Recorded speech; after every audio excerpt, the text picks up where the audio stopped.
1992, Bellevue, Washington. In love, a woman's relationship is more likely to be violent if her lover is another woman.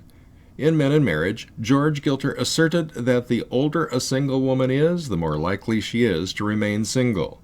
Countering this, feminists assert that women over 40 are not all that lonely and often find love.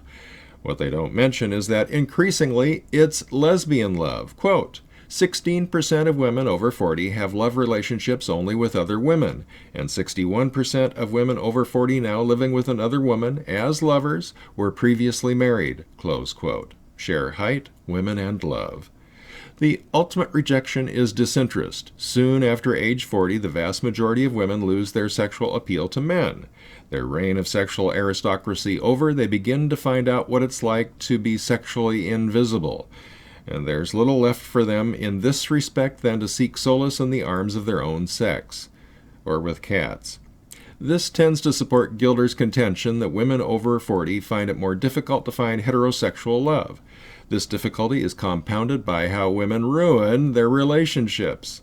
Ignoring that most women refuse to initiate relationships, feminists complain that women don't marry the men they love most because, wait for it, men won't let them. Please, isn't that a lot like some rapist complaining that they forced themselves on a woman because the women wouldn't let them? Come on. That is, of course, assuming that the rapist is a man. As we know, not all rapists are.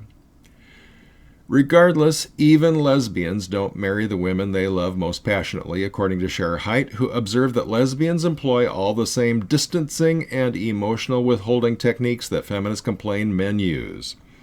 Their sexual passion withers just the same as it does between heterosexual couples, and communication diminishes.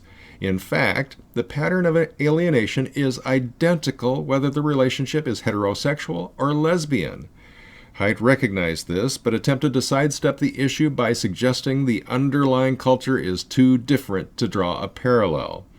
If that's the case, however, then why are gay male relationships generally free of the problems that plague heterosexual and lesbian relationships? Why are these problems characteristic only of relationships with women? Feminists don't want to know. If women encounter the same problems regardless of the sex of their lover, then you would think that they couldn't blame all their relationship problems on men. They do try, however. Hite attempts to excuse all the similarities by suggesting lesbians are merely reflecting male behavior patterns. Oy. So even when they have nothing to do with men, feminists still try to blame us. For a vivid portrait of the dynamics of lesbian and homosexual relationships, see Violent Betrayal, Partner Abuse in Lesbian Relationships by Claire M. Renzetti. I wanted to quote Renzetti to make my point here about female relationships, but feminists have generally rejected her book and her, which is why in this chapter I relied exclusively on one of the most highly regarded feminists of the 1980s, Cher Hite.